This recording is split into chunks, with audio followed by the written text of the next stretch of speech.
Hi all, welcome to TNPSC கற்றல் channel. இன்றைக்கி நம்ம அக்டோபர் 30 கரண்ட் அஃபேர்ஸ் பார்க்கலாம்.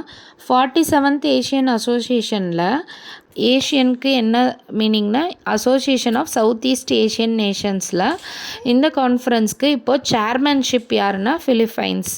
இந்த 47th கான்ஃபரன்ஸ் எங்கே நடந்துச்சு அப்படின்னா கோலாலம்பூர் மலேசியாவில் நடந்தது. அதுக்கடுத்தது அட் ஹனாய் வியட்நாமில் UN conventions against cyber crime conference நடந்துச்சு. அதாவது சைபர் கிரைம்க்கு எதிராக ஒரு கான்ஃபரன்ஸ் நடந்துச்சு. அது எங்கன்னா வியட்நாமோட கேபிட்டல் ஹனாயில். அதுக்கடுத்தது SJ-100 அப்படிங்கிற சிவில் ஏர்க்ராஃப்ட், மக்கள் யூஸ் பண்ணுற ஏர்க்ராஃப்ட் இது யாரோடது அப்படின்னா ரஷ்யாவோடது. இந்த ஏர்க்ராஃப்ட் இப்போது going to manufacture in India. இதுக்காக ரஷ்யாவும் இந்தியாவும் ஒரு MOU சைன் பண்ணியிருக்காங்க.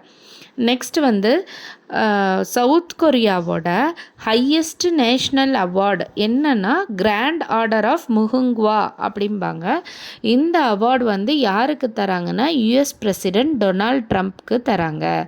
அதுக்கடுத்தது top agri food pioneers award. இந்த அவார்டு யார் தராங்கன்னா வேர்ல்டு ஃபுட் ப்ரைஸ் ஃபவுண்டேஷன் கொடுக்குறாங்க.